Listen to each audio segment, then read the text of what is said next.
कभी कभी एक छोटी सी गलती हमारी पूरी जिंदगी बदल देती है। ऐसी गलती जो हमें अंदर से तोड़ देती है और हमें खुद से नफरत करने पर मजबूर कर देती है।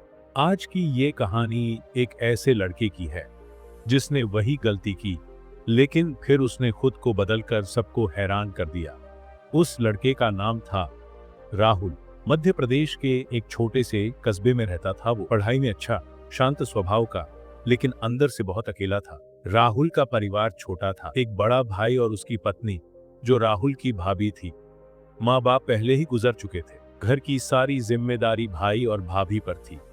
भाभी राहुल की बहुत देखभाल करती थी। वो हमेशा चाहती थी कि राहुल कुछ बड़ा करे, अपने सपनों को पूरा करे। लेकिन वक्त के साथ राहुल की जिंदगी में एक नया मोड़ आया। स्कूल में उसके कुछ नए दोस्त बने। वो दोस्त उसे ऐसी चीजें दिखाने लगे जो उसे पहले कभी पता ही नहीं थी।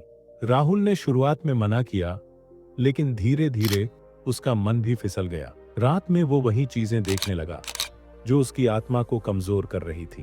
पहले उसे लगा ये बस टाइम पास है, लेकिन धीरे धीरे यही टाइम पास उसकी लत बन गया।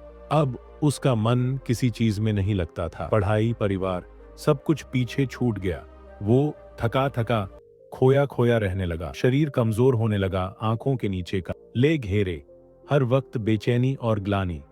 राहुल अब खुद से नफरत करने लगा था। फिर एक दिन उसने वो गलती की जो उसकी जिंदगी का सबसे काला अध्याय बन गई। उस रात उसने मर्यादा की वो रेखा पार कर दी जो कभी किसी इंसान को नहीं करनी चाहिए। सुबह जब उसकी आंख खुली तो उसके भीतर सिर्फ अपराध बोध था। वो समझ नहीं पा रहा था कि वो कौन बन गया है। जिसे वो मजा समझ रहा था, वो असल में उसकी आत्मा को नष्ट कर रहा था।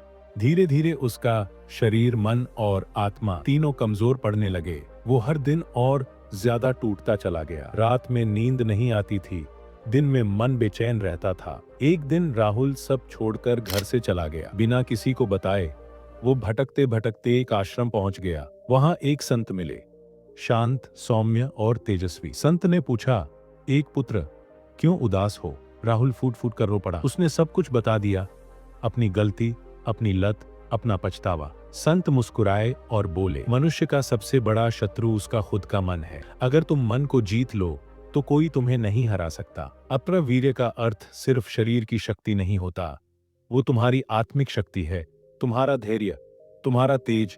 आज जो व्यक्ति अपने विचारों और इच्छाओं पर नियंत्रण कर लेता है, वो ही सच्चा विजेता होता है। इन शब्दों ने राहुल की आत्मा को झकझोर दिया। उसने वहीं प्रण लिया कि वो अब खुद को बर्बाद नहीं करेगा।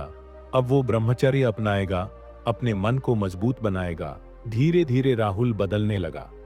वो अब सुबह ध्यान करता, योग करता, लोगों की मदद करता।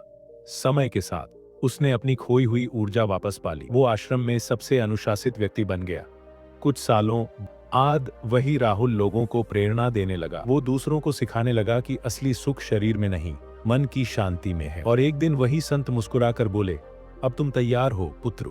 राहुल ने प्रणाम किया और नई जिंदगी की शुरुआत की। दोस्तों, ये कहानी सिर्फ राहुल की नहीं, ये हम सबकी कहानी है। हर कोई कभी न कभी गलत राह पर जाता है, लेकिन जो इंसान अपनी गलती से सीख लेता है, वो ही सच्चा विजेता बनता है। तो अगर तुम भी अपने जीवन में कहीं खो गए हो, तो आज ही फैसला लो अपने मन को जीतने का, क्योंकि जो खुद पर विजय पा लेता है, उसे दुनिया की कोई ताकत हरा नहीं सकती।